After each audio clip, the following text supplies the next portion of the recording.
Hello दोस्तों, नमस्कार। मैं अमित कुमार, रिजल्ट मित्रा प्लेटफॉर्म पर आप सभी भाई बहनों का मैं हार्दिक स्वागत करता हूं। और यह वीडियो आपका 9वां लेक्चर है और यह पर्यावरण और इकोलॉजी, ठीक है। तो एनवायरनमेंट और इकोलॉजी, पारिस्थितिकी पर यह 9वां लेक्चर है। और अभी तक हम लोगों ने क्या क्या डिस्कशन किया है वह सभी अभी हम लोग एक ओवरव्यू मैप जो है ज़रूर देखेंगे। लेकिन इससे पहले आपको सभी को एक बार फिर से मैं बता दूं, यह सभी एग्ज़ाम्स के लिए, चाहे आप यूपी पीसीएस का एग्ज़ाम दे रहे हों, चाहे आप एमपी पीसीएस का दे रहे हों, बिहार पीसीएस का दे रहे हों, छत्तीसगढ़ का, उत्तराखंड का, राजस्थान का, किसी भी जो है स्टेट लेवल जो है पीसीएस का अगर एग्ज़ाम दे रहे हैं, या फिर आप यूपीएससी यानी आईएएस के लिए प्रिपरेशन कर रहे हैं, उसकी तैयारी अगर आप कर रहे हैं तो उसके लिए भी यह बेनिफिट रहेगा। आप हमेशा जानते हैं कि यहाँ से लगभग जो है 7 से 8 क्वेश्चन जो है आपके, चाहे यूपीएससी में हो चाहे यूपी पीसीएस में हो, हाल फिलहाल में जो आरओ एआरओ के एग्ज़ाम हुआ उसमें भी 7 से 8 क्वेश्चन जो है इकोलॉजी से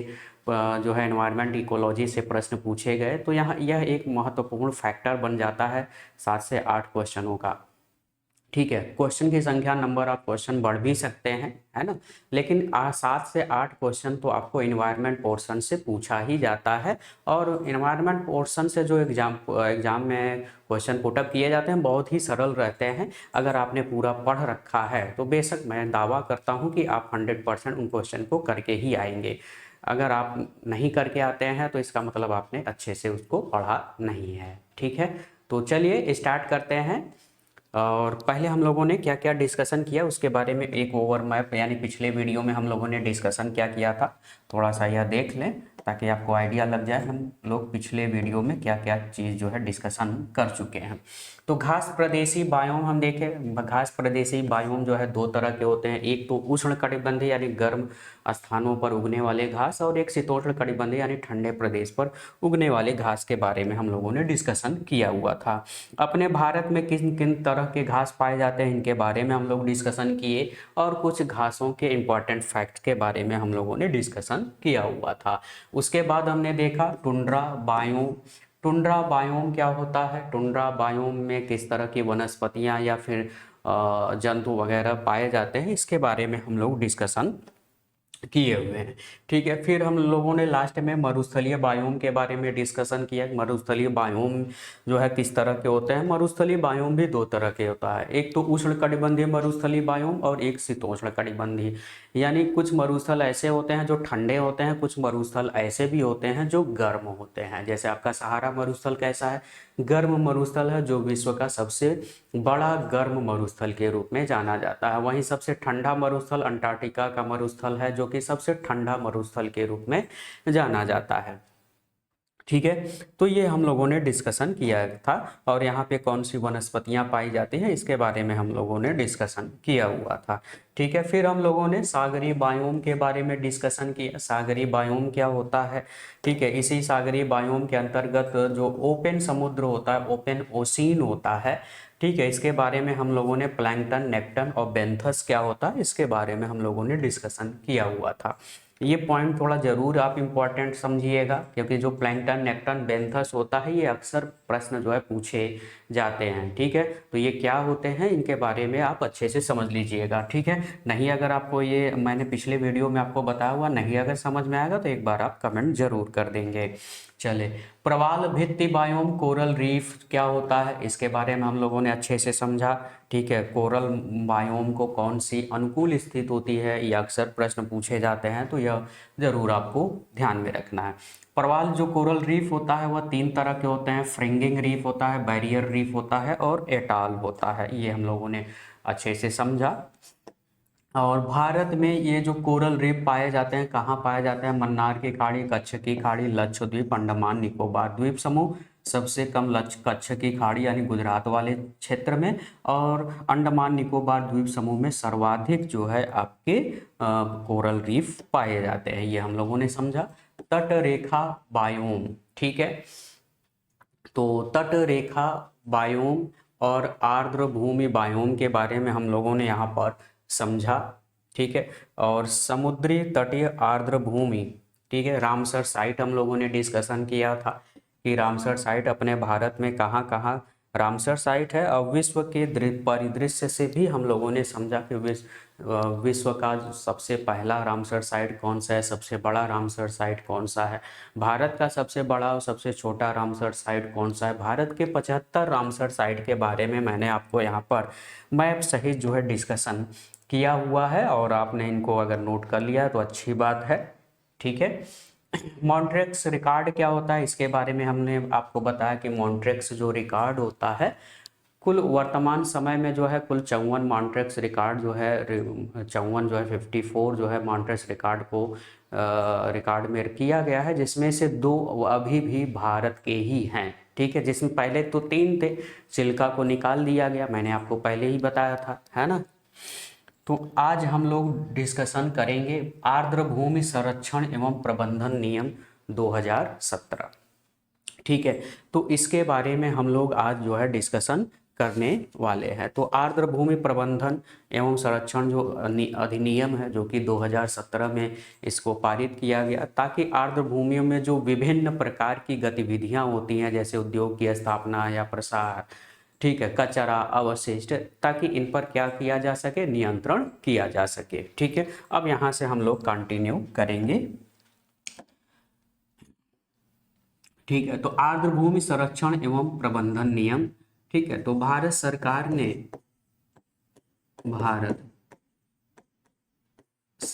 ने आर्द्र भूमि के पास आर्द्र, तो जहां जहां में आर्द्र भूमि है भारत में, आर्द्र भूमि को जिन जिन क्षेत्रों को घोषित किया गया है, तो आर्द्र भूमि के पास उद्योग, अवशिष्ट पदार्थ, अवशिष्ट पदार्थ,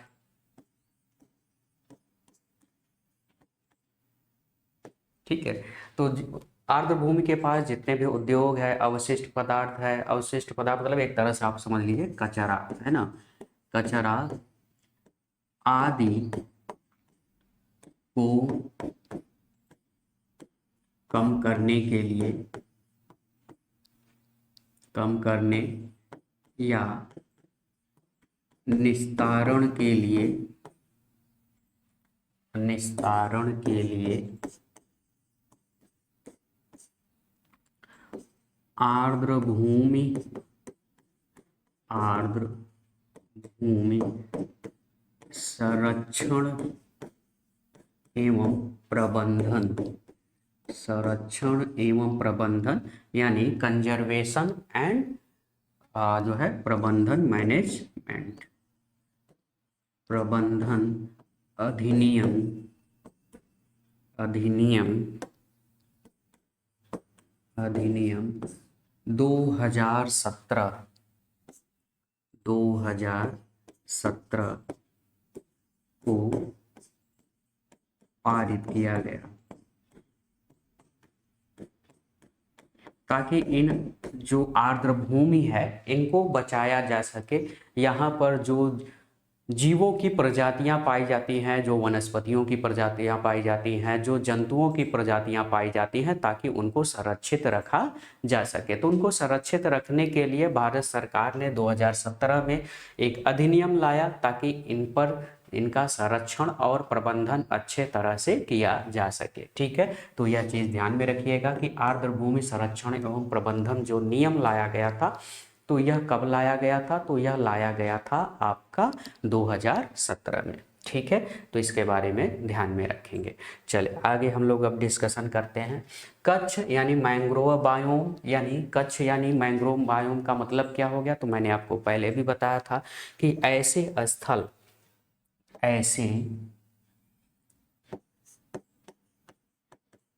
ऐसे स्थल जो खारे जल में, खारे जल में उगने वाली, उगने वाली वनस्पतियों, वनस्पतियों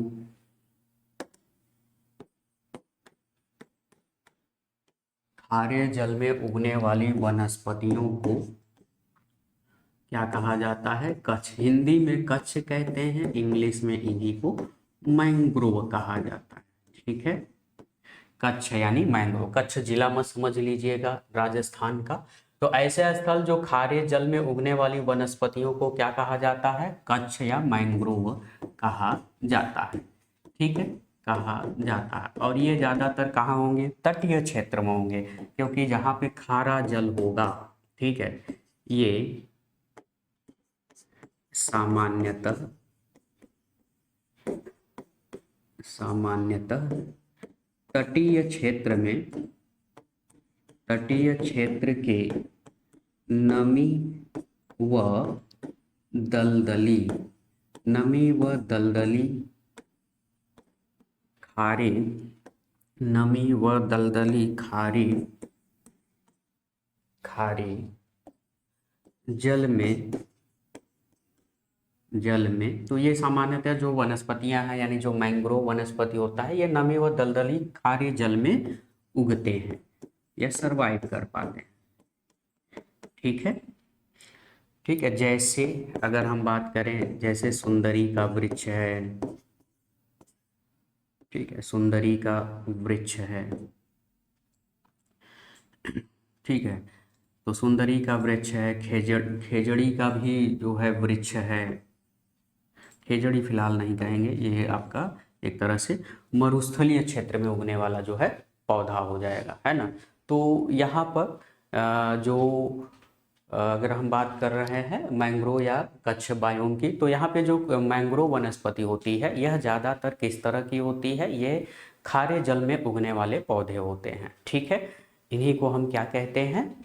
इन्हीं को हम कहते हैं मैंग्रोव बायोम। ठीक है, और यहाँ पर पाए जाने वाले जो जंतु होंगे, उनको हम मैंग्रोव जंतु के रूप में जानेंगे। ठीक है, और भारत में वर्तमान समय में अगर देखा जाए, ठीक है, भारत में अगर वर्तमान समय में देखा जाए, तो कुल 9 तटीय राज्य हैं। कितने तटीय राज्य हैं? 9 तटीय राज्य हैं, और प्लस 4 केंद्र शासित प्रदेश हैं। 4 क्या हैं? केंद्र शासित प्रदेश हैं। ठीक है, तो 9 तटीय राज्य हैं, 4 केंद्र शासित प्रदेश हैं। 9 तटीय राज्य कौन से हैं? तो 9 तटीय राज्य गुजरात, महाराष्ट्र, आपका हो गया गुजरात, महाराष्ट्र, गोवा, गोवा, कर्नाटक, केरल, तमिलनाडु, आंध्र प्रदेश, उड़ीसा, उड़ीसा और पश्चिम बंगाल। ये 9 राज्य हैं, तटीय राज्य हैं। यहाँ पे आपको मैंग्रोव वनस्पतियाँ मिलेंगी। इसके अलावा 4 जो केंद्र शासित प्रदेश हैं, कौन कौन? तो दादरा एवं नागर हवेली, दादरा एवं नागर हवेली तथा दमन एवं दीव। अब ये एक ही हैं, ये पूरा एक ही केंद्र शासित प्रदेश है। ठीक है, दमन व दीव। ठीक है, दूसरा आपका हो गया लक्षद्वीप। तीसरा केंद्र शासित प्रदेश।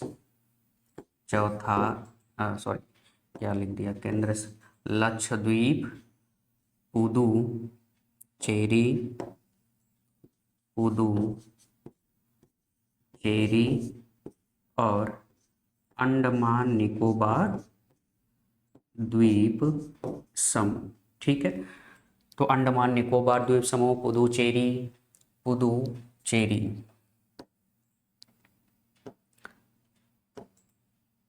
ये पुदुचेरी है भाई, पुदुचेरी। ठीक है, तो पुदुचेरी है, लक्षद्वीप है, अंडमान निकोबार द्वीप समूह है, दादर नागर हवेली एवं दमन एवं दीव। ये 4 केंद्र शासित प्रदेश हैं और 9 तटीय राज्य हैं जहां पर क्या पाया जाता है, मैंग्रोव वनस्पति। अब ये मैंग्रोव जो वनस्पतियां पाई जाती हैं, ठीक है, मैंग्रोव वनस्पतियां अपने भारत में अगर हम बात करें तो कुल इनके 38 स्थलों की पहचान की गई है, ठीक है, 38 स्थलों की पहचान की गई है, यानी 9 आपके 9 राज्यों और 4 केंद्र शासित प्रदेश, यानी कुल मिलाकर के 13। इन 13 जगहों पर कुल कितने जो है कच्छ या मैंग्रोव वनस्पतियां पाई जाते हैं, 38 स्थानों पर चिन्हित किए गए हैं भारत सरकार द्वारा, ठीक है। तो भारत सरकार द्वारा ये जो 38 चिन्हित किए गए हैं, इनको एक थोड़ा सरसरी निगाह से आप देख लेंगे कहाँ पर क्या है, ठीक है, इनको थोड़ा सा आप देख लें। तो एक तरफ राज्य या केंद्र शासित प्रदेश है और एक तरफ कच्छ वनस्पति है। पश्चिम बंगाल, ठीक है, पश्चिम बंगाल में एक ही है जो कि आपका सुंदर वन है। और पश्चिम बंगाल का जो सुंदर वन है यह भारत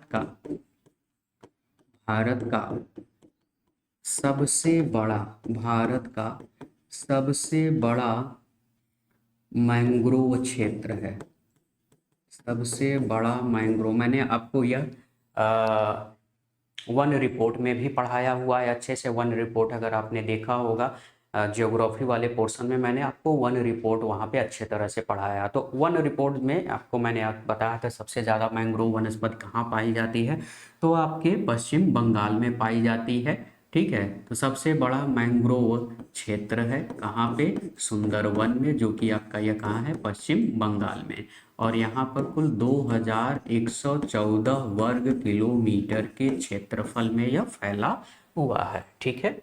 उड़ीसा में कहें तो उड़ीसा में कुल यहाँ पर 7 स्थान देखने को मिलते हैं। भितरकनिका महानदी का जो डेल्टा वाला क्षेत्र है, ठीक है, महानदी का डेल्टा क्षेत्र, सुवर्ण रेखा का डेल्टा क्षेत्र, देवी कौड़ा, धामरा, कच्छ वनस्पति आनुवंशिक संसाधन केंद्र, ठीक है, और चिल्का, ठीक है। ये 8 जो क्षेत्र है यह कहाँ के हैं, उड़ीसा राज्य के। वहीं आंध्र प्रदेश में अगर हम बात करेंगे तो कोरिंगा इम्पॉर्टेंट है, मोस्ट इम्पॉर्टेंट है, इसको आप याद रखेंगे।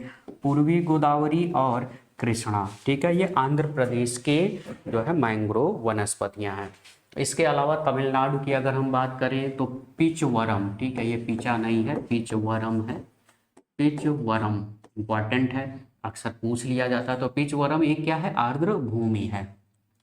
मुथुपेट, रामनद, पुलिकट और कछुवेली, ठीक है, ये आपके आर्द्र भूमि नहीं, मैंग्रोव वनस्पतियां इन क्षेत्रों में पाई जाती हैं। अंडमान निकोबार द्वीप समूह की बात करें तो आपका उत्तरी अंडमान और निकोबार द्वीप समूह में यहाँ पर देखने को मिल जाता है। और अंडमान निकोबार में मैंने आपको बताया था केंद्र शासित प्रदेशों में सबसे ज़्यादा अगर पूछा जाए कि केंद्र शासित प्रदेशों में सबसे ज़्यादा मैंग्रोव वनस्पति कहाँ पाई जाती है, तो वह अंडमान निकोबार द्वीप समूह में, ठीक है। केंद्र शासित प्रदेशों में सर्वाधिक, केंद्र शासित प्रदेशों में सर्वाधिक मैंग्रोव वनस्पति, सर्वाधिक मैंग्रोव वनस्पति कहाँ पाई जाती है, तो अंडमान निकोबार। कुल यहाँ पर 616 वर्ग किलोमीटर के क्षेत्रफल में मैंग्रोव वनस्पति पाई जाती है, जो कि आपके उत्तरी अंडमान और निकोबार क्षेत्र में देखने को मिल जाता है। वहीं केरल की अगर हम बात करें तो केरल का जो कयाल जो झील है, जैसे वेम्बानाड झील है, कुन्नूर है, ठीक है, तो यहाँ पर ये दो वेम्बानाड और कुन्नूर जो कि उत्तरी केरल में है, ठीक है, ये जो है यहाँ पर आपको मिल जाते हैं मैंग्रोव वनस्पति। गोवा में आपका गोवा जो क्षेत्र है, जो तटीय क्षेत्र है, वहाँ पे मिल जाता है। कर्नाटक में कहें तो कुंडापुर, दक्षिणी कन्नड़, कारवाड़, मैंगलोर वन प्रभाग, जो मैंगलोर तटीय क्षेत्र है, जिला है, वहाँ पर भी देखने को मिल जाता है। वहीं महाराष्ट्र में बात करें तो अचरा, रत्नगिरी, देवगढ़, विजयदुर्ग, वेल्दूर, कुंडालिका, रेवडंडा, मंबरा, दीवा, विकरोली, श्रीवर्धनम, ठीक है, वैतरणा, ठीक है, वैतरणी मत समझिएगा, ये वैतरणा है। और बासाई, मनोरी और मालवन जो है यहाँ पर देखने को मिल जाते हैं मैंग्रोव वनस्पतियाँ, ठीक है। गुजरात राज्य के अंतर्गत अगर बात करें तो कच्छ की खाड़ी, ठीक है, गुजरात राज्य में यह दूसरा, याद रखेंगे कि राज्यों में दूसरा सबसे यानी पश्चिम बंगाल के बाद दूसरे नंबर पे सबसे बड़ा मैंग्रोव वनस्पति कहाँ पाया जाता है? गुजरात में। तो राज्यों में दूसरा सबसे बड़ा मैंग्रोव वनस्पति वनस्पति पाई जाती है जहाँ पर जो क्षेत्रफल है वन रिपोर्ट 2021 के अनुसार यहाँ पर 1175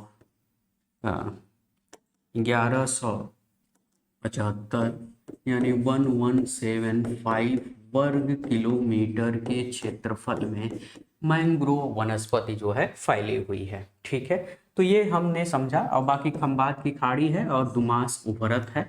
ठीक है, ये हम लोगों ने देखा मैंग्रोव वनस्पति के कुछ खास स्थल। लेकिन यहाँ पे जो वन रिपोर्ट वाला मैंग्रोव वनस्पति है वो जरूर याद रखिएगा कहाँ कितना है। ठीक है, कहाँ बढ़ा है कहाँ घटा है, ये थोड़ा सा आंकड़ा आप जरूर ध्यान में रखेंगे, क्योंकि यह मैंने आपको वन रिपोर्ट में अच्छे से पढ़ाया, तो वहाँ पर आप जरूर ध्यान में रखेंगे। ठीक है, तो सबसे ज़्यादा मैंग्रोव वनस्पति कहाँ है? पश्चिम बंगाल में है। केंद्र शासित प्रदेश में कहाँ है? तो अंडमान निकोबार द्वीप समूह में सबसे ज़्यादा मैंग्रोव वनस्पति, जो कि आपके उत्तरी अंडमान द्वीप पर और आपके ग्रेट निकोबार द्वीप पर देखने को मिल जाता है। ठीक है, चलिए अब हम लोग आगे डिस्कशन करेंगे। तो आगे हम लोग डिस्कशन करने वाले हैं ज्वार नदमुख बायोम। ठीक है, तो ज्वार नदमुख बायोम क्या होता है इसके बारे में अब हम लोग डिस्कशन करने वाले हैं। ठीक है, तो पहले ज्वार नदमुख क्या होता है यह आप थोड़ा सा समझ लें।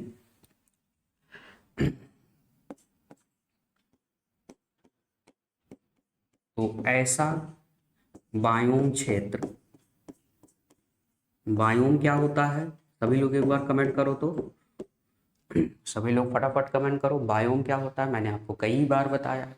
बायोम का मतलब होता है एक ऐसा बृहद क्षेत्र जहां पर कई वनस्पतियों की प्रजातियां और जंतुओं की प्रजातियों का निवास स्थान हो। तो ऐसे क्षेत्र को हम क्या बोलते हैं? बायोम। बायोम एक एरिया होता है, एक इकोलॉजी का क्षेत्र होता है जिसमें कई तरह की जैव विविधता पाई जाती है। ठीक है ना? तो ऐसा बायोम क्षेत्र जो किसी किसी नदी के मुहाने पर, किसी नदी के मुहाने पर अर्थात समुद्र या सागर या महासागर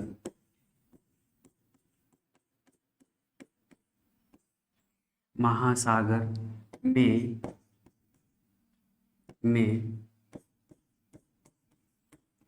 गिरने से पहले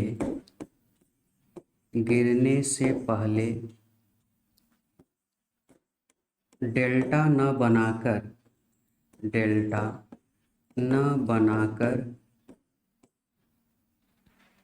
बनाकर सीधे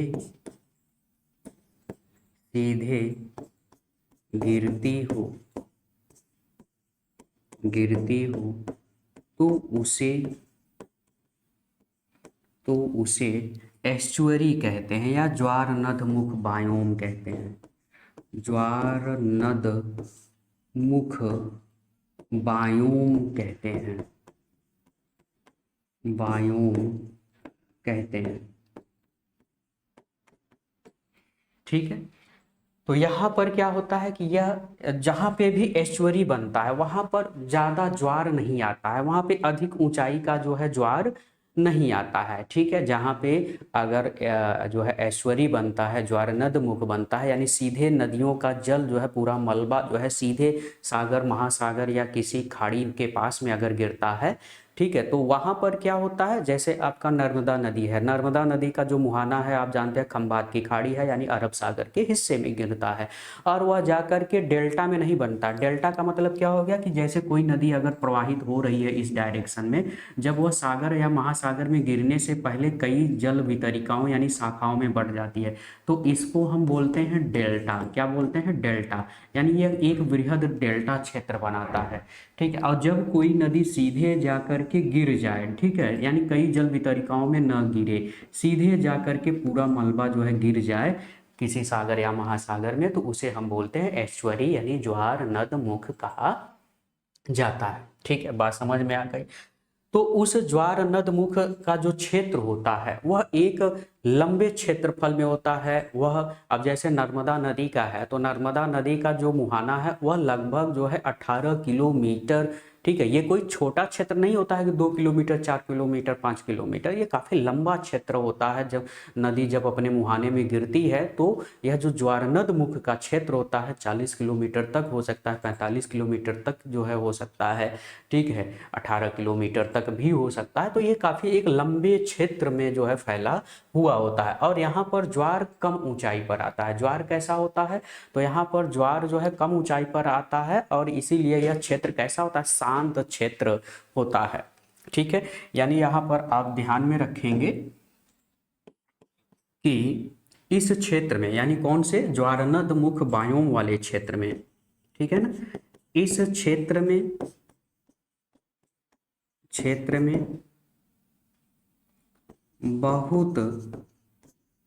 कम बहुत कम ऊंचाई का ज्वारीय गतिविधि होती है या गतिविधियां होती हैं। यानी यहाँ पे बहुत ऊंचाई की ज्वार नहीं आता है, बहुत कम होता है। अतः हम यह जो क्षेत्र होता है, अतः यह क्षेत्र शांत होता है। कैसा होता है? शांत होता है। अब जब हलचल ज्यादा नहीं होगा तो यहाँ पर वनस्पतियां और जंतुओं की प्रजातियों की बहुतायतता होती है। ठीक है, यहाँ पर यानी इस क्षेत्र में यहाँ पर वनस्पतियों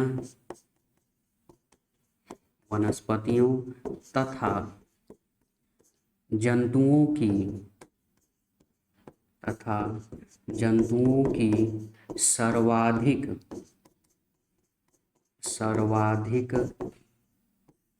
जैव विविधता पाई जाती है। इसका मतलब क्या समझे आप? ठीक है, अब ये हम जो पढ़ रहे हैं ये हम सागरीय बायोम के अंतर्गत पढ़ रहे हैं।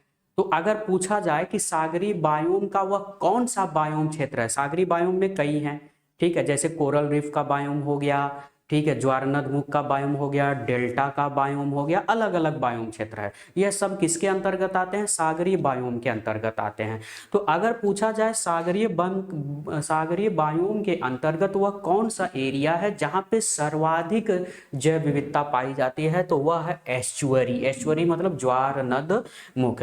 यानी ज्वारनद मुख वाले क्षेत्र में चूंकि यह शांत क्षेत्र होता है और यहाँ पर अनुकूल स्थिति होती है वनस्पतियों और जंतुओं की। अगर किसी सागरीय बायोम के अंतर्गत पूछा जा रहा है कि सागरीय बायोम का वह कौन सा एरिया है जहाँ पे सबसे ज्यादा जैव विविधता पाई जाती है, तो वह कौन सा है? ज्वारनदमुख है, एस्चुअरी है। क्योंकि यहाँ पे वनस्पतियों और जंतुओं की काफी विविधता देखने को मिल जाती है। यानी यहाँ पर ज्यादा से ज्यादा यानी कई वनस्पतियों की प्रजातियां और कई जंतुओं की प्रजातियां देखने को मिल जाती हैं, जो कि सागर में इतनी प्रजातियां नहीं मिलती हैं, सागर में कम मिलती हैं। सागर भी एक शांत, सबसे ज्यादा शांत कौन रहता है? तो सागर सबसे ज्यादा शांत या अस्थाई जो है जैव विविधता वाला क्षेत्र होता है। ठीक है, लेकिन वह सर्वाधिक जैव विविधता नहीं है। सर्वाधिक जैव विविधता वाला जो क्षेत्र है वह आपका एस्चुअरी है।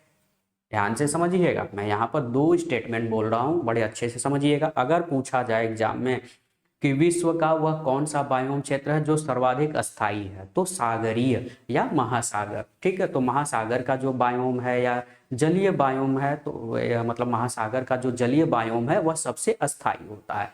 ठीक है, लेकिन अगर पूछा जाए कि महासागरीय बायोम के अंतर्गत वह कौन सा क्षेत्र है जिसमें सर्वाधिक जैव विविधता पाई जाती है, तब आप कहोगे ज्वार नदमुख वाला जो बायोम है, जो कि यह सागरीय बायोम के अंतर्गत आता है और इसमें सबसे ज्यादा जैव विविधता देखने को मिल जाता है। बात समझ में आ गई भैया? ठीक है, क्लियर है? ठीक है, तो यहाँ पर वनस्पतियों और जंतुओं की क्या पाई जाती है, सर्वाधिक जो है विविधता देखने को मिल जाती है। ठीक है, तो ये चीज जो है आपको यहाँ पर ध्यान में रखना है। ठीक है, अच्छा, इसके अलावा और भी चीजें जो है आपको ध्यान में रखनी है, जैसे तो यहाँ पर जो पाई जाती हैं वनस्पतियाँ, यहाँ पर मतलब एस्चुअरी वाले क्षेत्र में यहाँ पर पाई जाने वाली वनस्पतियों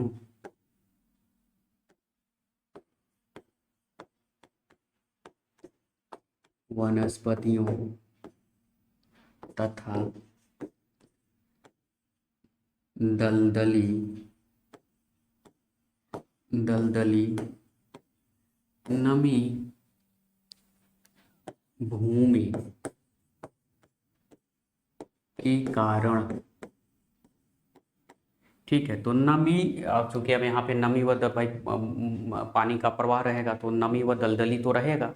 ठीक है, तो नदियों द्वारा जो भी प्रदूषक लाए जाते हैं, नदियों में क्या होता है, कई प्रकार के अवशिष्ट मिले होते हैं, वही अवशिष्ट जो है यह महासागर में मिलता है। ठीक है ना, तो अब चूंकि ये जो नमी व वनस्पतियां पाई जाती हैं, तो ये उनको क्या करती हैं, एब्जॉर्ब करती हैं, अवशोषित अवशिष्टों को क्या कर लेती है, अवशोषित कर लेती हैं। ठीक है, ये सागर या महासागर में गिरने नहीं देती हैं। ठीक है, तो भूमि के कारण, ठीक है, तो भूमि के कारण नदियों द्वारा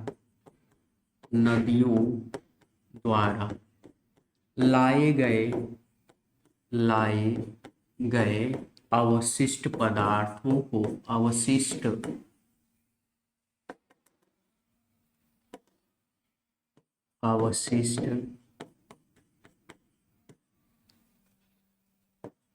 पदार्थों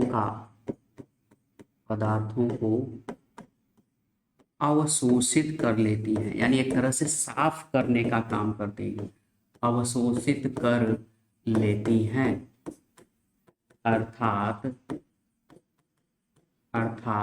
स्वच्छ बनाती हैं। ठीक है, यानी आसपास के वातावरण को क्या करती हैं, यह सब जो है साफ कर देती हैं, स्वच्छ बनाती हैं। तो यहाँ पे गंदगी नहीं फैलता है, किसके कारण, तो ये वनस्पतियों और वहाँ पर पाए जाने वाली जो नमी व दलदली मृदा है, ठीक है, उसको इन अवशिष्टों को क्या कर लेते हैं, गंदगी को, जो प्रदूषक होते हैं उनको अवशोषित कर लेते हैं और यहाँ पर हमेशा जो है स्वच्छ और निर्मल बना रहता है। ठीक है, यानी एक तरह से ये जो एस्चुअरी है, एक तरह से ये एस्चुअरी क्या करती हैं, आसपास के क्षेत्र को, वातावरण को स्वच्छ और निर्मल बनाती हैं। ठीक है, बात समझ में आ गई? ठीक है, यहाँ पर कुछ चीजें आपको और ध्यान में रखना है। ठीक है, अब ये जैसे अपने भारत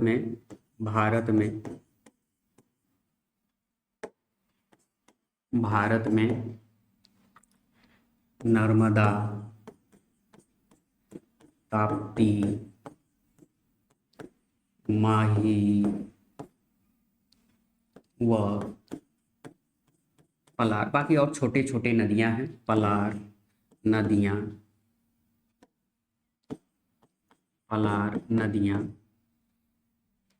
एस्चुअरी बनाती हैं। क्या बनाती हैं, एस्चुअरी, यानी ज्वार नदमुख यानी एस्चुअरी बनाती हैं।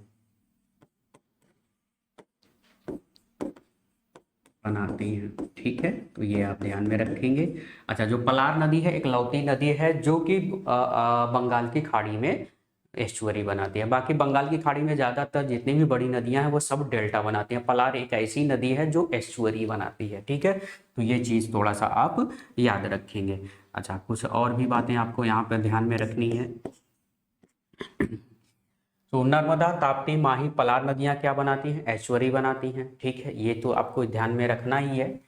इसके अलावा कि ये जो ज्वार नदमुख होता है, ठीक है, यानी जो एस्चुअरी बनाने वाली जो नदियां होती हैं, ठीक है, तो अब पश्चिमी घाट से निकलने वाली, पश्चिमी घाट, या इसी को हम क्या बोलते हैं? सहयाद्री भी बोलते हैं। क्या बोलते हैं? सहयाद्री, ठीक है। पश्चिमी घाट को, यानी गुजरात के, यानी नर्मदा ताप्ती ताप्ती नदी के मुहाने से लेकर के अगर हम बात करें आपका जो पश्चिमी घाट है कन्याकुमारी तक का जो पश्चिमी घाट वाला बेल्ट है, जो पहाड़ियां हैं, ठीक है।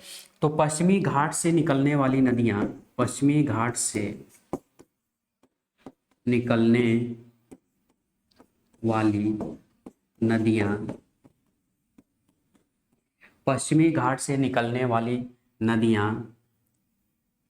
नदियां, लेकिन ये नदियां कैसी हों? ये नदियां पूर्व से पश्चिम में गिरने वाली हों। जैसे कि आपकी नर्मदा है, ताप्ती है, ये क्या बहती है? पूरब से पश्चिम, लेकिन ये पश्चिमी घाट से निकलती नहीं है। नर्मदा ताप्ती कहाँ से निकलती है? ये प्रायद्वीपीय भाग से या मध्य भारत से, ठीक है। तो पूर्व से पश्चिम, पूर्व से पश्चिम की ओर बहने वाली नदियां, पूर्व से पश्चिम की ओर बहने वाली नदियां, ठीक है। तो अब यहाँ पे ध्यान में क्या रखना है? जो पश्चिमी घाट से ऐसी नदियां, जैसे गोदावरी नदी है, ठीक है, तो गोदावरी नदी पूरब से पश्चिम, पश्चिम से पूरब बहती है। किधर से? पश्चिम से पूरब।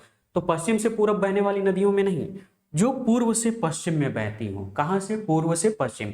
यानी जैसे यह हमारा प्यारा भारत हो गया, तो ये पश्चिमी घाट है, तो इधर गिरे नदियां, यानी इधर से इधर की ओर गिरे, यानी कि इधर अरब सागर में, यानी अरब सागर की तरफ गिरने वाली जो नदियां हैं, यानी पूर्व से पश्चिम में बहने वाली, ठीक है। तो आप ऐसा भी लिख सकते हैं कि अरब सागर में गिरने बहने वाली नदियां, या अरब सागर में गिरने वाली नदियां, या आप कह सकते हैं पूर्व से पश्चिम की ओर बहने वाली नदियां, ठीक है ना। तो ऐसी नदियां, और पश्चिमी घाट से जितनी भी इस तरह की नदियां हैं वो ज़्यादातर तो छोटी नदियां हैं। कैसी नदियां हैं? छोटी नदियां हैं। तो पश्चिमी घाट से निकलने वाली नदियां प्रायः, प्रायः प्रायः मतलब अधिकतर, यानी 70 से 75% ऐसी नदियां हैं जो एस्चुअरी ही बनाती हैं, वो डेल्टा नहीं बनाती। कुछ जो है डेल्टा बनाती हैं, ठीक है। तो ये चीज थोड़ा सा आप ध्यान में रखेंगे।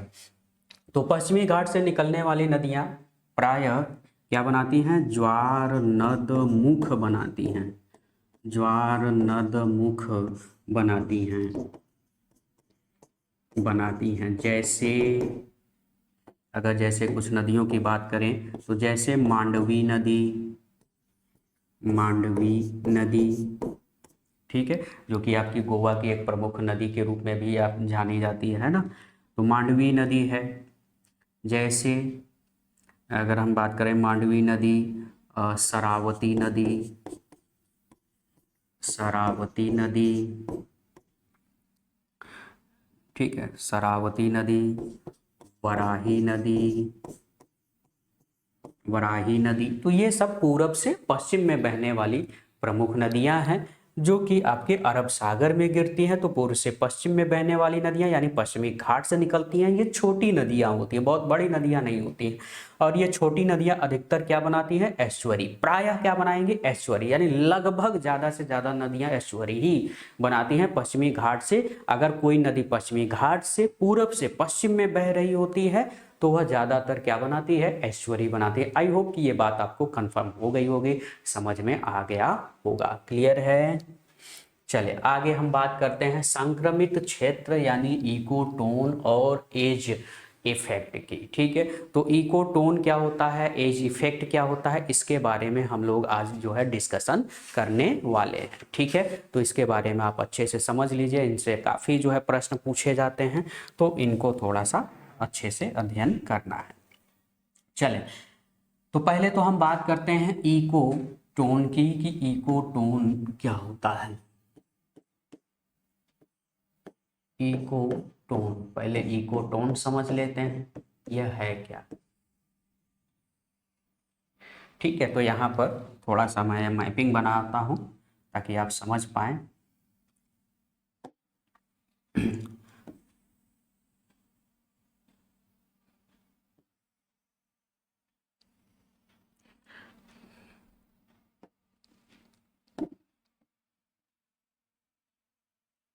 ये यहाँ पर मान लीजिए जल है आपका, ये वाटर है, पानी है।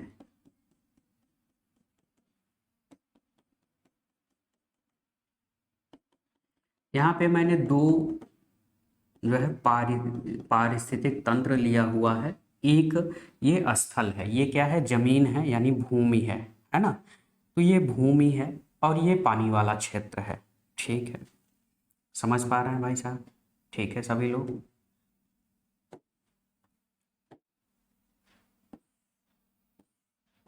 मान लो यहाँ पर ये ब्रिज है ना।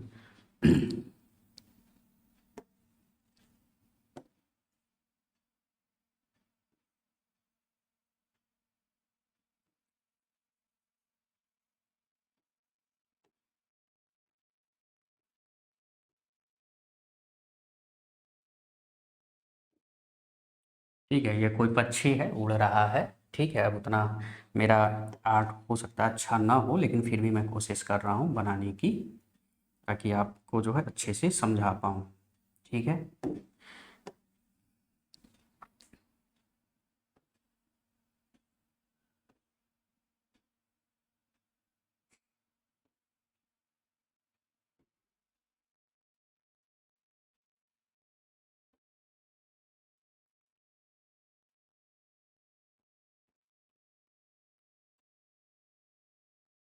ठीक है, तो ये मान लीजिए मछली है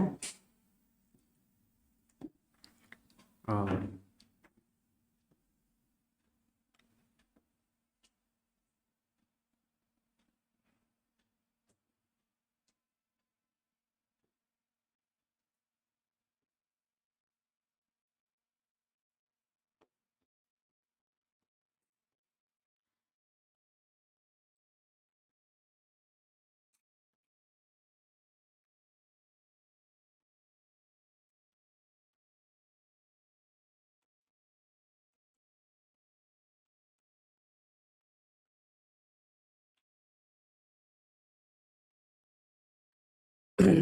तो यहाँ पर कुछ इस तरह से मैंने मैपिंग किया हुआ है, इनको आप अच्छे से देखिए और समझने की एक बार जो है कोशिश करिए।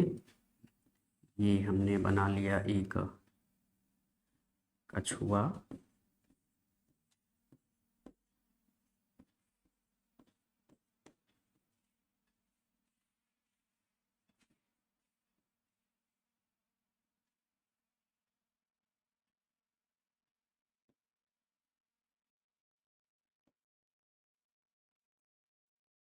ठीक है, तो ये कछुआ हो गया। एक हम बना लेते हैं यहाँ पर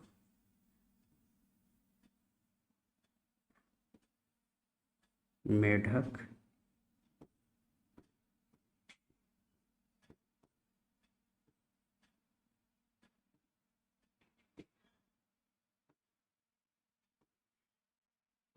ठीक है, तो अब मेढक समझ लीजिए, उतना अच्छा नहीं बन पाया पर कोशिश किया मैंने। अच्छा, अब देखिए, अब यहाँ पर है क्या, इकोटोन का मतलब क्या है, तो अब ये इसको अच्छे से समझिए। देखिए, ये जो क्षेत्र है ये है भूमि यानी जमीन है। ठीक है, यानी ये भूमि का क्या है, एक तरह से पारितंत्र है। यानी ठीक, यानी भूमि में पाए जाने वाले कुछ जो है वनस्पतियां होंगी, कुछ जो जंतु होंगे, यानी वह कहाँ पे सरवाइव करेंगे, भूमि पर, जमीन पर। कुछ वनस्पतियां ऐसी होंगी। अब चूंकि ये मैंने दो स्थल, भाई यह भी तो जमीन से जुड़ा ही होगा, कोई अगर स्थल है, झील है, तालाब है। ठीक है, तो मान लेते हैं यह एक जो है आपका क्या है, तालाब है। यह एक क्या है आपका, तालाब है। तालाब में तमाम प्रकार की जो है शैवाल वगैरह पाए जाएंगे, है ना। इसमें मैं शैवाल भी बना देता हूँ। ठीक है, शैवाल, ये छोटे छोटे शैवाल यहाँ पे फैले हुए हैं। ठीक है, तो तालाब में मछलियाँ होंगी, छोटी मछलियाँ होंगी, और भी उसमें तालाब में पाए जाने वाले केकड़े, तमाम चीज़ें, छोटे छोटे जंतु होंगे। और लेकिन कुछ जंतु ऐसे होंगे, कुछ जंतु ऐसे होंगे, ये वाले जो जंतु हैं, ये वाले जो जंतु हैं, ठीक है, जिसमें मेढक है, ठीक है, बाकी और इंसेक्ट आएंगे तमाम, लेकिन कुछ जो है प्रमुख जिनमें मैंने आपको यहाँ पर दर्शाया हुआ है। तो ये जो कछुआ है, ठीक है, कछुआ है, ठीक है, और जो मेढक है, मेढक, तो कछुआ मेढक, ये दोनों पारितंत्र में सरवाइव करते हैं, ये दोनों क्षेत्र में रहते हैं। यानी हम एक तरह से कह सकते हैं यह भूमि में भी पाए जाएंगे, भूमि पर भी सरवाइव कर पाएंगे। यानी ये दोनों इको मतलब दोनों पारितंत्र क्षेत्र में रहते हैं। यानी एक भूमि का, यानी एक तरह से जमीन का जो पारितंत्र है, और एक तालाब यानी ये जल का जो पारितंत्र है, जल पारितंत्र, तो जल पारितंत्र, तो जल के पारितंत्र में और भूमि पारितंत्र में कुछ ऐसे जंतु या वनस्पतियां पाई जाएंगी, कुछ ऐसे जंतु या वनस्पतियां पाई जाएंगी जो यहाँ पर दोनों तरह से क्या करेंगे, सरवाइव कर पाएंगे, दोनों तरह से क्या कर पाएंगे, सरवाइव कर पाएंगे। यानी यह भूमि पारितंत्र में भी रह सकते हैं और जल पारितंत्र में, यानी ये दोनों का एक तरह से संयुग्मन होता है। यानी ये दोनों पारितंत्र में सरवाइव करते हैं, यानी दोनों क्षेत्रों में ये रहने वाले जीव हैं। ये कुछ ऐसे जीव होते हैं जो दोनों पारितंत्र के संक्रमित क्षेत्र में रहते हैं। इकोटोन का मतलब होता है संक्रमित जोन, ठीक है। इको क्षेत्र का मतलब, इकोटोन का मतलब क्या होता है, संक्रमित। यानी हिंदी में अगर कहे तो इनको हम क्या कहेंगे, संक्रमित क्षेत्र कहेंगे, जैसा कि यहाँ पर लिखा हुआ है, संक्रमित क्षेत्र, ठीक है। तो क्या बात समझ में आया, हमको यह समझ में आया कि इकोटोन उसे कहा जाता है जो दो पारितंत्रों के बीच का भाग होता है, दो पारितंत्रों के बीच का ऐसा क्षेत्र होता है जहां पर दोनों पारितंत्रों के वातावरण में जो वनस्पतियां उगती हैं, जो जंतु पाए जाते हैं, उन्हीं जंतु और वनस्पतियों को कहा जाता है इकोटोन। जहां पे वो जो है जीव जंतु की प्रजातियां निवास करती हैं, उस क्षेत्र को क्या कहा जाता है, इकोटोन, यानी संक्रमित क्षेत्र।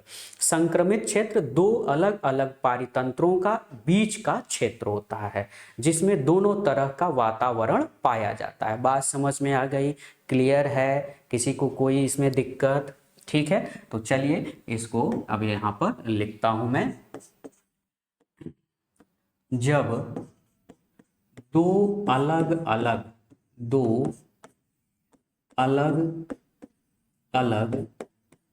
जब दो अलग अलग पारिस्थितिक क्षेत्र,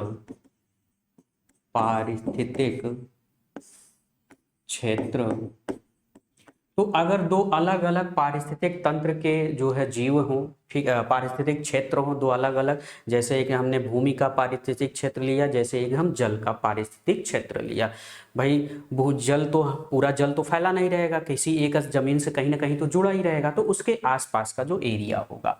जब दो अलग अलग पारिस्थितिक क्षेत्र, जैसा भूमि और जल पारितंत्र, तो जब दो अलग अलग पारिस्थितिक क्षेत्र के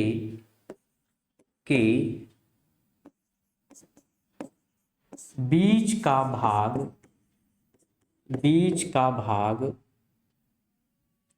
जब दो अलग अलग क्षेत्र के बीच के भाग में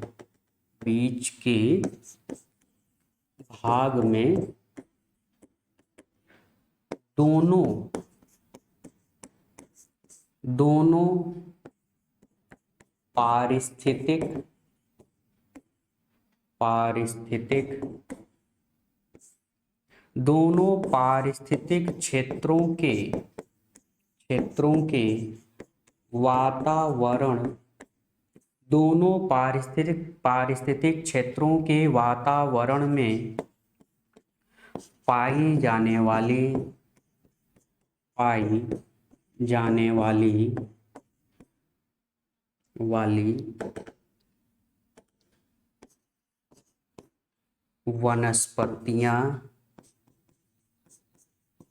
वनस्पतियों एवं जंतुओं एवं जंतुओं की प्रजातियों, वनस्पतियों एवं जंतुओं की प्रजातियों के क्षेत्र को संक्रमित क्षेत्र कहते हैं। क्या कहते हैं? संक्रमित क्षेत्र कहते हैं, यानी इकोटोन कहते हैं। इकोटोन समझ में आ गया कि दो अलग अलग पारिस्थितिक क्षेत्र हो, दो अलग अलग पारितंत्र हो, पारितंत्र मतलब पारिस्थितिक क्षेत्र, दो अलग अलग पारिस्थितिक क्षेत्र हो और इन दोनों के पारिस्थितिक क्षेत्रों का एक कहीं ना कहीं एक ऐसा भाग बनता है, एक ऐसा क्षेत्र बनता है जो दोनों में सरवाइव करते हैं। जैसे कछुआ है, पानी में भी रहता है, जमीन पे भी रहता है। मेढक है, इस पानी में भी रहता है, जमीन पे भी रहता है। यानी यह कुछ ऐसे जंतु होते हैं, कुछ ऐसे वनस्पतियों के पेड़ पौधे होते हैं जहां पर दोनों तरह सरवाइव कर पाते हैं। तो इस एरिया को हम क्या बोलते हैं? संक्रमित क्षेत्र कहते हैं। इस एरिया को क्या कहा जाता है? संक्रमित क्षेत्र कहा जाता है। ठीक है। और ये जो संक्रमित क्षेत्र की जो जीव पाए जाते हैं, चाहे वह वनस्पतियों की प्रजातियां हो, चाहे वह जंतुओं की प्रजातियां हो, वह दोनों तरह में सरवाइव कर पाते हैं। बात समझ में आ गई? ठीक है। तो ये चीज आप ध्यान में रखेंगे। इन्हीं को हम क्या बोलते हैं? इकोटोन कहा जाता है। तो बात समझ में आ गई भाई? कोई किसी को दिक्कत यहाँ पर?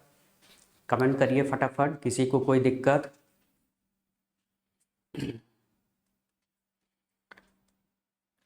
फटाफट कमेंट करिए, किसी को कोई दिक्कत यहाँ पर? ठीक है। तो ये बात आपको समझ में आ गई। तो जब दो अलग अलग पारिस्थितिक क्षेत्र के बीच के भाग में दोनों पारिस्थितिक क्षेत्रों के वातावरण में पाई जाने वाली वनस्पतियां और जंतुओं की प्रजातियां पाई जाएं, तो उन्हीं की प्रजातियों के क्षेत्र को ही क्या कहा जाता है? संक्रमित क्षेत्र कहा जाता है। क्लियर है? ठीक है, ये बात समझ में आ गई। ठीक, चलिए अब हम लोग आगे बात करते हैं कोर प्रभाव की, एज इफेक्ट की।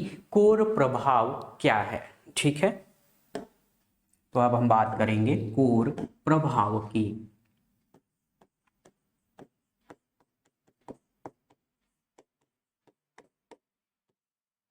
कोर प्रभाव यानी एज इफेक्ट। ठीक है, एज इफेक्ट, सॉरी कोर मैंने लिख दिया, एज इफेक्ट।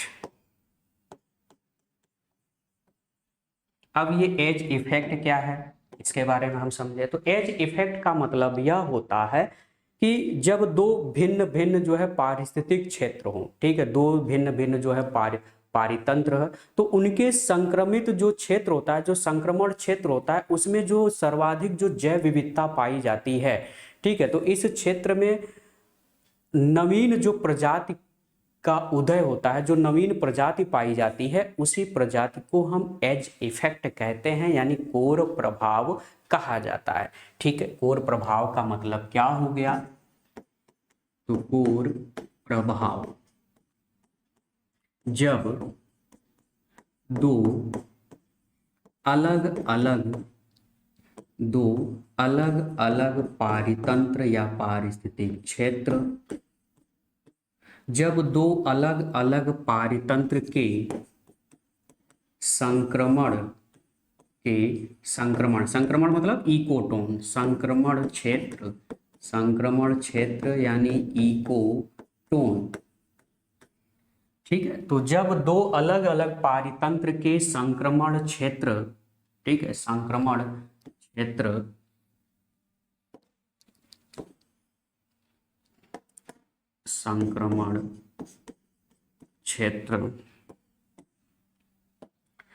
संक्रमण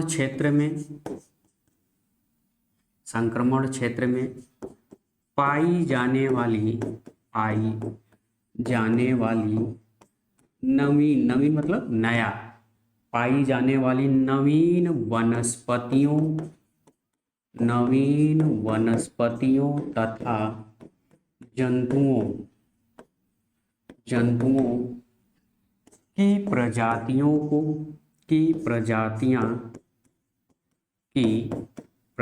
तो जो नवीन वनस्पतियों की प्रजातियां हैं, जंतुओं की प्रजातियां हैं, है ना, तो वनस्पतियों या जंतुओं की प्रजातियां इन अलग अलग इन अलग अलग पारितंत्र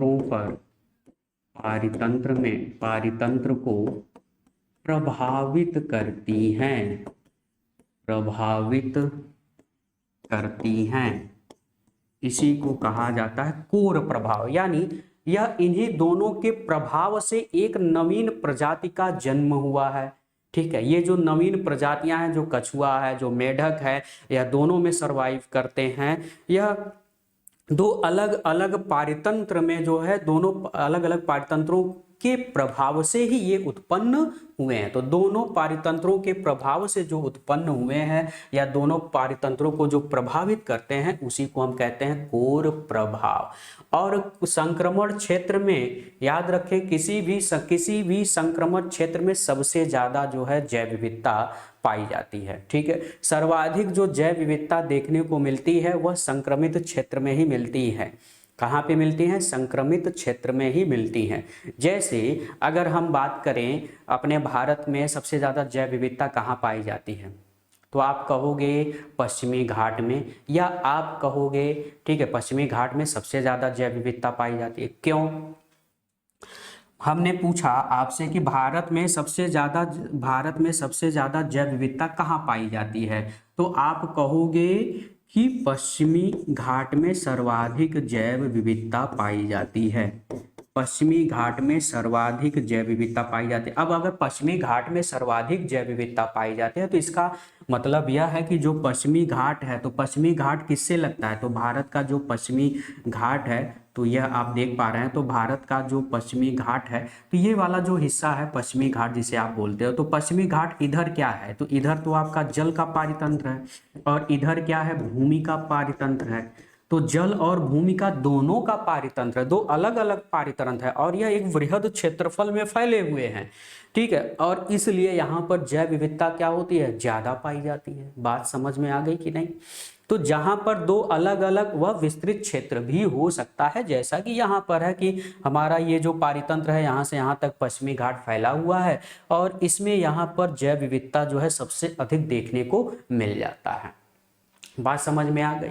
ठीक है, बाकी वर्षा के कारण भी होता है, जहाँ वर्षा ज़्यादा होती है और उष्णकटिबंधीय क्षेत्र होता है, वहाँ पर पारितंत्र ज़्यादा देखने को मिल जाता है। आई होप कि ये बात आपको समझ में आ गई होगी। यहाँ पर कोई किसी प्रकार का आपको दिक्कत नहीं होना चाहिए। समझ में आ गया? ठीक है, क्लियर है? ठीक है, तो भारत में सबसे ज़्यादा कहाँ पे जैव विविधता पाई जाती है? पश्चिमी घाट। ठीक है, तो यहाँ पर कुछ मैं पॉइंट जो है इंक्लूड कर दे रहा हूँ, इनको आप हमेशा ध्यान में रखेंगे। भारत के पश्चिमी घाट, बाकी जब हम लोग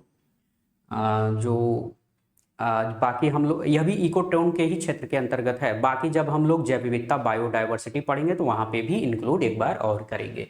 तो भारत के पश्चिमी घाट में, ठीक है, पश्चिमी घाट को और क्या बोला जाता है? सह्याद्री। तो पश्चिमी घाट में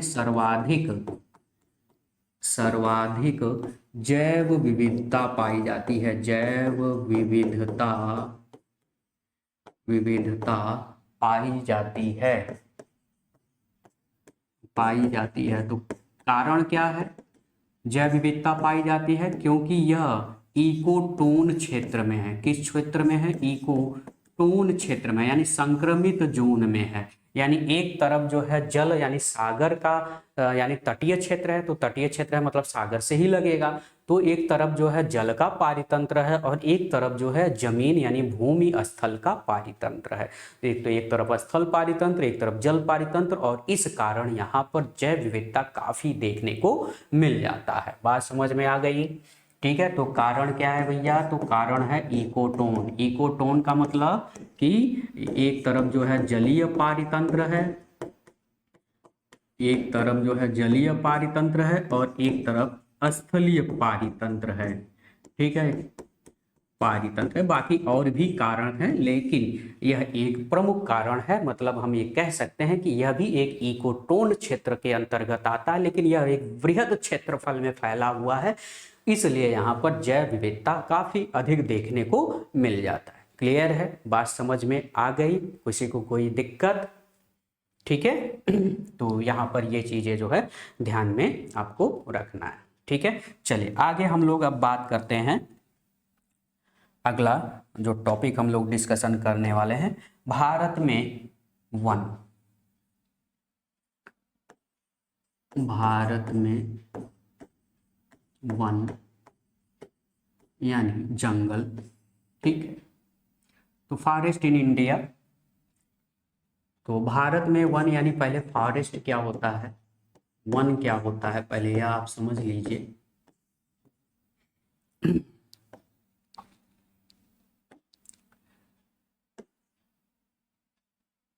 यह एक विस्तृत क्षेत्र में, एक विस्तृत क्षेत्र में प्राकृतिक रूप से, प्राकृतिक रूप से यानी मानव द्वारा न निर्माण किया गया हो या प्रकृति द्वारा ही निर्मित हो, है ना। तो प्राकृतिक रूप से वृक्षों से,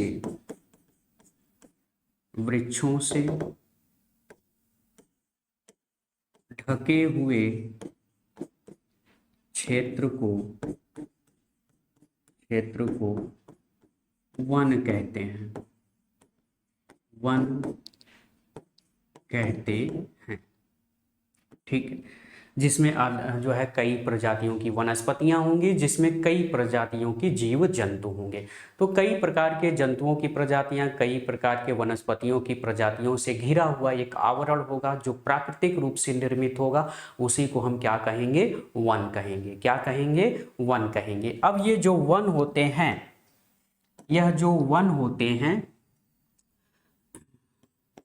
तो जो भारतीय वन अधिनियम है 1988, ठीक है, भारतीय वन अधिनियम 1988, बाद में इसको मार्च 2018 में फिर से उन्हीं चीज़ों को इंक्लूड किया गया है। ठीक है, तो यहाँ पे भारतीय वन अधिनियम, भारतीय वन अधिनियम, अधिनियम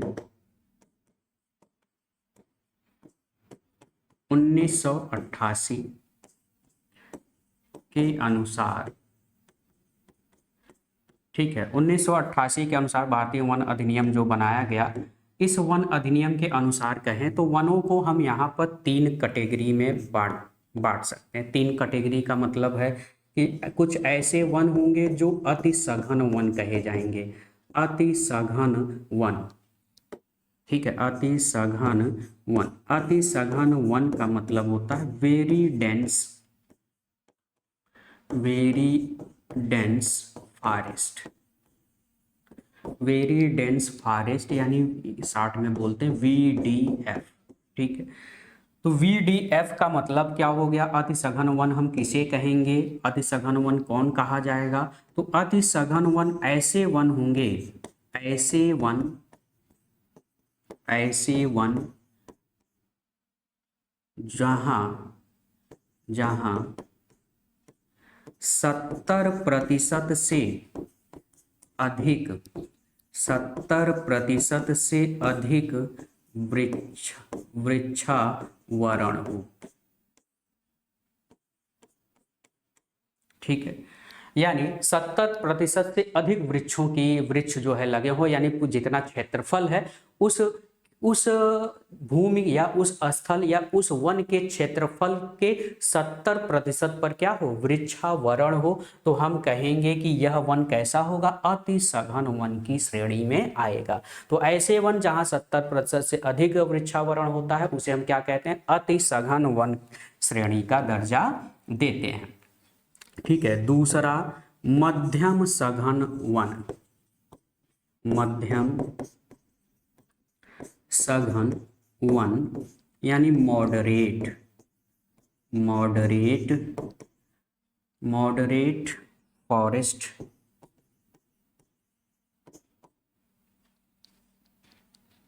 ठीक है, moderate dense forest, dense forest यानी, ठीक है, तो इसको हम क्या बोलेंगे, मध्यम सघन वन। तो मध्यम सघन वन क्या हो जाएगा? तो मध्यम सघन वन होगा कि ऐसे वन जहां जहां 40 से 70% तक, 40 से 70% तक क्या हो? वृक्षावरण हो, यानी वृक्ष लगे हो वहां पे, जो है प्राकृतिक रूप से प्रकृति के द्वारा, मानव द्वारा नहीं, ठीक है, तक वृक्षावरण हो। तो ऐसे वन को हम क्या कहेंगे? तो ऐसे कहेंगे मध्यम सघन वन। शॉर्ट में बोलते हैं MDF। क्या बोलते हैं? तो इनको कहा जाता है MDF। ठीक है। तीसरा, खुले वन। खुले वन, खुले वन का मतलब होता है ओपन फॉरेस्ट। ओपन फॉरेस्ट, तो ओपन फॉरेस्ट शॉर्ट में बोलते हैं OF। ठीक है। तो ओपन फॉरेस्ट ये किस तरह के वन होंगे? ऐसे वन जहां जहां 10 से 40%, 10 से 40, तो 10 से 40% तक क्या हो? वृक्षावरण हो, वृक्षावरण हो। ठीक है। तो अगर कोई वन है, उस वन के पूरे क्षेत्रफल के 10 से 40% के बीच में अगर वन होता है, तो ऐसे वन को हम क्या बोलते हैं? खुला वन कहते हैं। ठीक है, उसे हम क्या बोलते हैं? खुला वन का दर्जा देते हैं। तो बात समझ में आ गई। अति सघन वन क्या हो गया, मध्यम सघन वन क्या हो गया, खुले वन क्या हो गया। ठीक है। एक होता है गैर वन। क्या होता है? गैर वन। यह क्या होता है, यह भी आप समझ लेते हैं। गैर वन, ठीक है, यानी जो ऐसे वन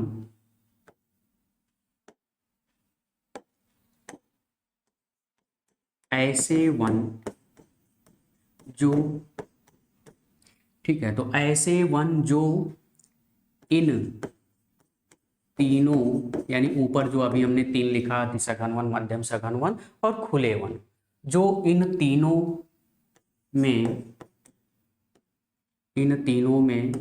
न हो तो उसे गैर वन कहते हैं। क्या कहते हैं? गैर वन कहते हैं। गैर वन कहते हैं। बात समझ में आ गई। ठीक है। कुछ झाड़ियां भी होती हैं, तो झाड़ियां, यानी जो झाड़ियां होती हैं तो उनको हम क्या कहते हैं? झाड़ियों को एक तरह से अलग जो है पैमाना होता है, यानी वह दूर दूर तक जो है खुले वन के ही अंतर्गत एक तरह से कह सकते हैं कि आ जाता है। यानी खुले वन नहीं कहेंगे उनको, कहेंगे जो मतलब जो गांठेदार टाइप के होते हैं, जो झाड़ियां होते हैं कटीलेदार। ठीक है। और ये जो होते हैं वो 10% से कम होते हैं। ठीक है, 10% से कम होते हैं। तो यहाँ पे भी एक चीज और इंक्लूड कर दें, झाड़ियां। झाड़ियां क्या होती हैं? ठीक है, झाड़ियां, तो झाड़ियां का मतलब यह होता है कि ऐसे क्षेत्र या वन, ऐसे क्षेत्र या वन जो कम ऊंचाई वाले वृक्ष, कम ऊंचाई वाले वृक्ष, यानी वृक्षों की ऊंचाई यहाँ बहुत ऊंची नहीं होती, इसीलिए इनको हम वृक्षों को भी झाड़ियों के रूप में ही लेते हैं। कम ऊंचाई वाले वृक्ष, यानी ज़्यादा से ज़्यादा ये होते हैं 3 मीटर 4 मीटर, बस इससे ज़्यादा नहीं। ठीक है ना। कम ऊंचाई वाले वृक्ष व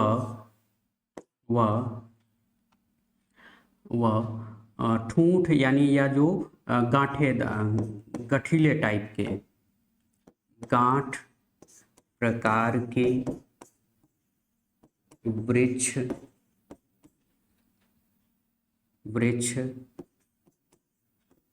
10% से कम के क्षेत्रफल में, कम के क्षेत्र में, 10% से कम के क्षेत्र में विरल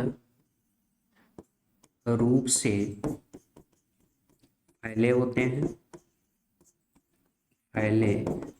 हैं, उन्हें झाड़ियाँ कहते हैं। क्या बोलते हैं उन्हें?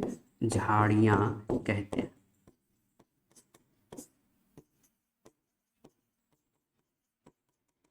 ठीक है, तो उसे हम क्या कहेंगे? झाड़ियाँ कहेंगे। ठीक है, यानी ये ऐसे क्षेत्र होते हैं, ऐसे वन होते हैं यहाँ पे कम ऊंचाई वाले, यानी 2 या 3 मीटर से बहुत ज़्यादा ऊंचाई इनकी नहीं होती है, बहुत कम ऊंचाई वाले वृक्ष देखने को मिलते हैं या झाड़ियाँ देखने को मिलते हैं।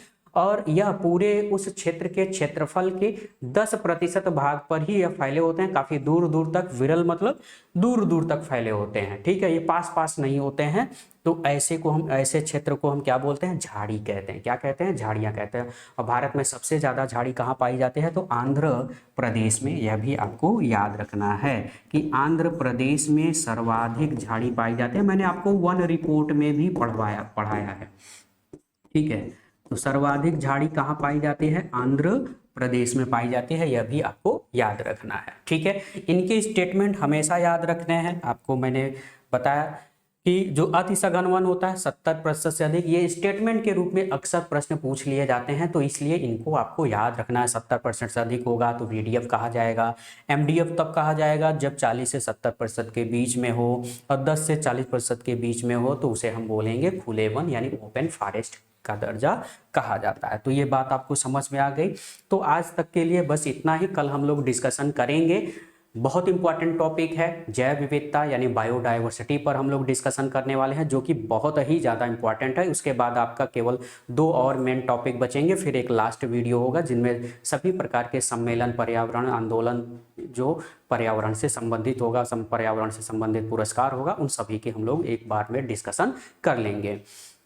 ठीक है, तो कल के वीडियो में हम लोग बायोडायवर्सिटी स्टार्ट करने से पहले थोड़ा सा टॉपिक इसमें रह गया है। क्या रह गया है कि भारत में, जैसे अगर हम भारत में वनों के जो प्रकार हैं, जैसे उष्णकटिबंधीय सदाबहार वन, ठीक है, पतझड़ जो है मानसूनी वन जो है पाया जाता है, या फिर जो डेल्टाई वन, पर्वतीय वन, इसके बारे में हम लोग थोड़ा सा डिस्कस कर लेंगे भारत में वनों का वर्गीकरण के रूप में। ठीक है, फिर हम लोग आ जाएंगे बायोडायवर्सिटी यानी जैव विविधता वाले चैप्टर पर। ठीक है, आज का वीडियो आपको कैसा लगा सभी लोग एक बार कमेंट जरूर कर दीजिएगा, और वीडियो को ज़्यादा से ज़्यादा लोगों को शेयर भी करिएगा। तब तक आप स्वस्थ रहिए, सावधान रहिए।